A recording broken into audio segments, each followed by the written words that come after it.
Assalomu alaykum hurmatli kuzatuvchilar. Bugungi mavzu deyarli har bir travmatolog, ortoped hamda jarrohda bo'ladigan har kunlik holat haqida. Ya'ni bemor qabulga keladi va birinchi gaplardan biri doktor, operatsiyasiz davolab bering. Operatsiya qilmasdan bo'lmaydimi? Dori bilan o'tib ketmaydimi? Biror bir ukol qilib ko'rsakchi. Bugun aynan shu mavzu haqida travmatolog, ortoped Umid Xudoyberdiyev bilan suhbatlashamiz. Assalomu alaykum doktor. Va alaykum assalom. Bu har bir travmatolog va xirurg, umuman operativ jarroh qabulga kelgan bemorlar tomonidan ko'plab beriladigan va har kuni beriladigan savollar hisoblanadi. Albatta bu tabiiy holat. Har bir inson operatsiya desa albatta qo'rquv paydo bo'ladi. Bu bemorlarda birinchi navbatda tanasiga tig' tegishdan qo'rqadi. Operatsiyaning nojo'ya asoratlaridan qo'rqadi va eng ko'pchilik qo'rqadigan holat bu narkoz. Ya'ni narkoz haqida yetarlicha va to'liq ma'lumotga ega bo'lmagan bemorlar yoki tanishlaridan operatsiyalar haqida nojo'ya ta'sirlarni eshitgan bemorlar bu operatsiyadan qo'rqadi. Bu albatta operatsiyadan qo'rqish bemorlarda bu fiziologik tabiiy holat hisoblanadi. Hech bir inson operatsiyaga tayyor holatda shifoxonaga kelmaydi. Keyingi savolimiz, ya'ni ko'pchilikda mana shunaqa fikr bor ekan, travmatologga borsangiz albatta operatsiya tavsiya qilishadi. Ya'ni bu holat o'zi qanchalik to'g'ri? Bu noto'g'ri fikr hisoblanadi. Sababi misol uchun qabulimga kelgan 30 ta bemordan balkim 5 yoki 10 kishiga operatsiya tavsiya qilish mumkin. Aksariyat hollarda paylarning yengil jarohatlari, artrozning yengil darajalari yoki bo'g'imlarning yengil shikastlanishlari yoki travmatologiyada yana bir narsa suyaklarning sinishi. Agar suyaklar joyidan siljimasdan singan bo'lsa, bunaqa vaqtda operatsiya tavsiya etilmaydi.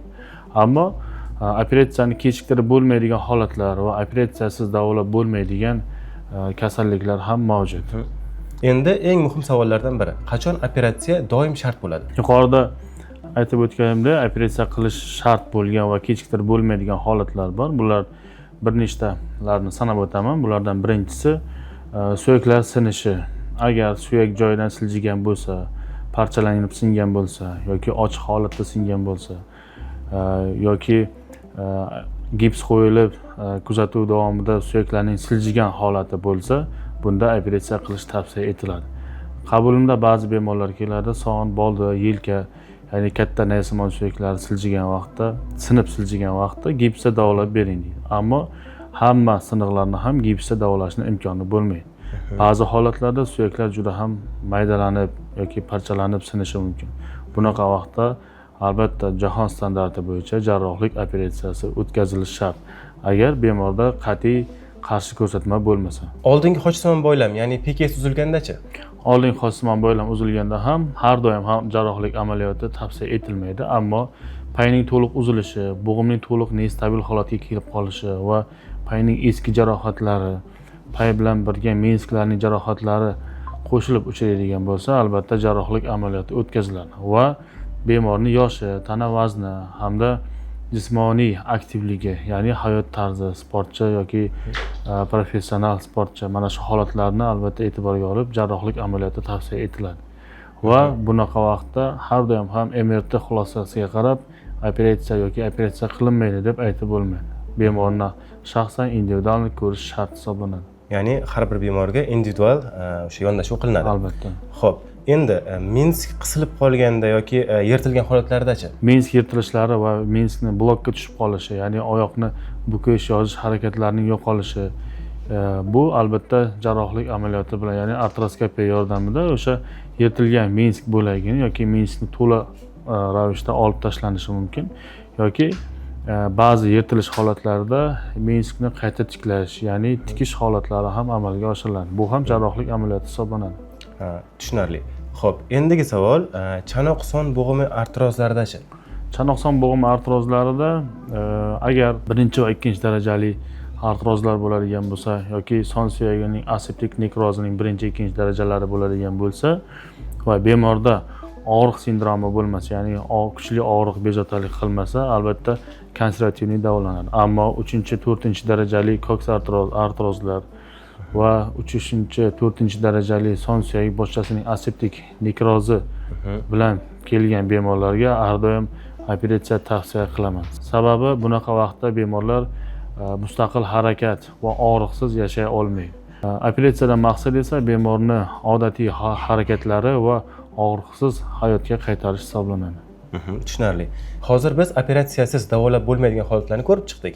Endi esa ushbu kasalliklarda agar operatsiyani kechiktirsak, bu qanday zararlarga olib keladi? Yuqorida sanab o'tgan holatlari, misol uchun suyaklarning sinishida operatsiyaning kechikishi suyaklarning umuman bitmasligiga olib kelishi mumkin yoki suyaklarning noto'g'ri bitib qolishiga olib kelishi mumkin va suyaklarning bo'g'im ichi yoki bo'g'im atrofidagi siniqlarda bo'g'im harakatlarining cheklanishiga olib kelishi mumkin.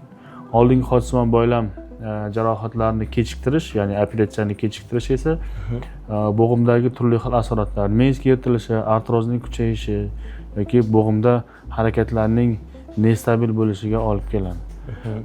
Artroz, koksartroz va son suyak bog'chasining yemirilishi holatlarida esa bunda sog'lom, misol uchun chap tomonda yemirilish bo'ladigan bo'lsa, o'ng tomonda ham muammolarni keltirib chiqarishi mumkin.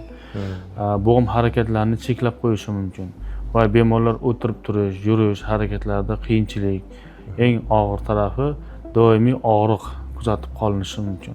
Ya'ni kasallikni 3-darajadan 4-darajaga o'tib ketishiga sababchi bo'lib qoladi. Shuning uchun operatsiyani o'z vaqtida va kechiktirmasdan amalga oshirish tavsiya qilinadi.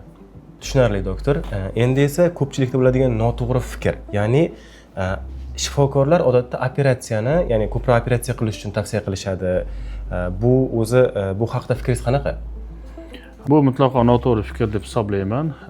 Masalan, o'z shaxsiy fikrimni aytadigan bo'lsam, o'zini hurmat qilgan va tajribaga ega bo'lgan travmatolog, ortoped va umuman jarrohlar natija uchun, ya'ni operatsiya sonini oshirish uchun keraksiz bo'lgan jarrohlik amaliyotini amalga oshirmaydi.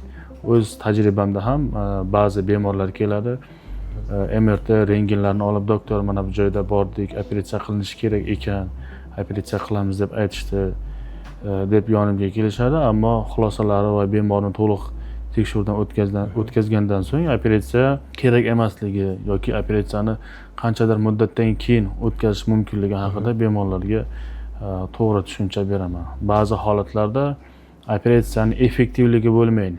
Ya'ni bemorda o'sha operatsiyani o'tkazganimiz bilan u operatsiyadan so'ng yaxshi yoki yengil bo'lib qolmaydi. Shu sababli keraksiz bo'lgan operatsiyalarni bemorlarga tavsiya qilmayman, shaxsan o'zim. Doktor, agar bemorga operatsiya tavsiya qilinsa, u qanday yo'l tutish kerak? Bemorga operatsiya tavsiya qilganimda odatda har bir bemor uchun alohida operatsiyani to'la va to'liq tushuntirib berishga harakat qilaman va birinchi o'rinda bemorni tashxisini tushunib yetishini talab qilaman bemorning o'zidan.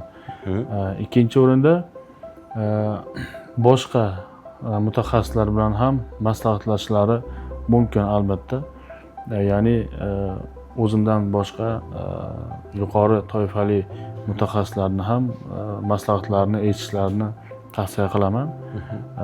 Va uchinchi navbatda bemorga operatsiyani internetdan yoki hozirgi sun'iy intellektlar yoki qandaydir mutaxassis bo'lmagan insonlarni fikriga va gapiga kirgan holatda operatsiyani kechiktirish yoki operatsiya qildirmaslikni to'g'ri tushuntirib o'tishga harakat qilaman. Demak, bugungi suhbatimizdan xulosa shuki, har bir kasallik bu operatsiya degani emas. Lekin operatsiya talab qiladigan kasalliklarda operatsiyadan qochish bu davolanish emas, balki muammoni battar kechiktirish hisoblanadi. Bu juda to'g'ri fikr va o'zim ham shu fikrni tarafdoriman. Har doim aytamanki, operatsiyasiz davolanadigan bemorlarni operatsiya qilish bu noto'g'ri va xato.